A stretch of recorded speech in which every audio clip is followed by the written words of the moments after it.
certainly one big story in the sports world tonight. Kyle Kraska here with more on that. That is correct, Alex. You know, I'm thinking about the last time I spoke with the great Vin Scully, and right to the end, he was as eloquent and poetic as ever.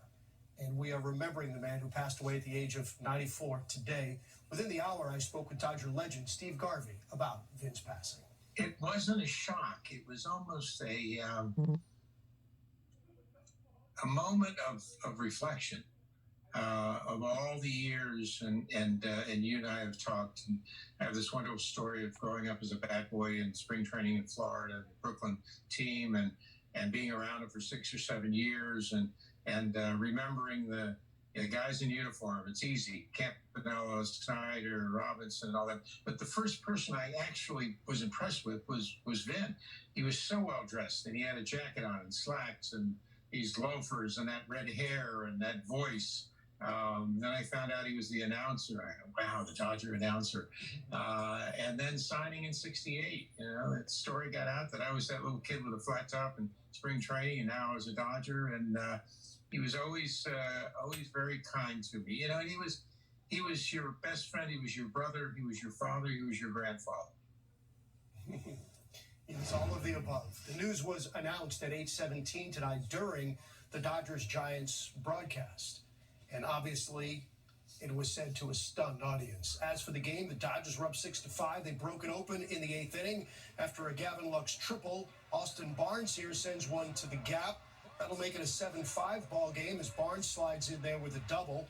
And then Cody Bellinger gets up, sends another one to the gap, and that'll be another triple. So triple, double, triple for the Dodgers. Barnes scores, and it's an 8-5 ball game. And then moments later, Mookie Betts, he will send one down the line. Belly will score to make it 9-5.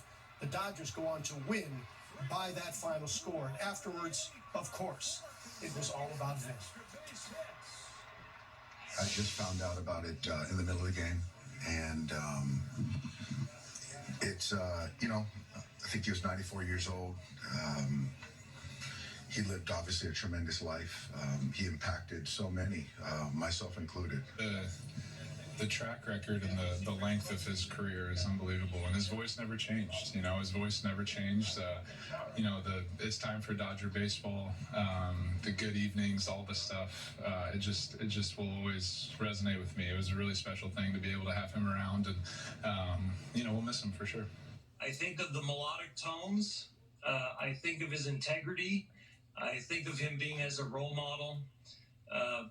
People are saying a soundtrack, but I would say the voice from our highlight film of life. But so much more than what he was describing on the field when you are a Dodger. The Dodgers will continue their series with the Giants tomorrow. Ironically, when he was a kid in New York, Vin Scully was a fan of the Giants, and he called his final game for the Dodgers in San Francisco, where there's a plaque commemorating that occasion. And tonight we learn of his passing as the Dodgers again played in San Francisco.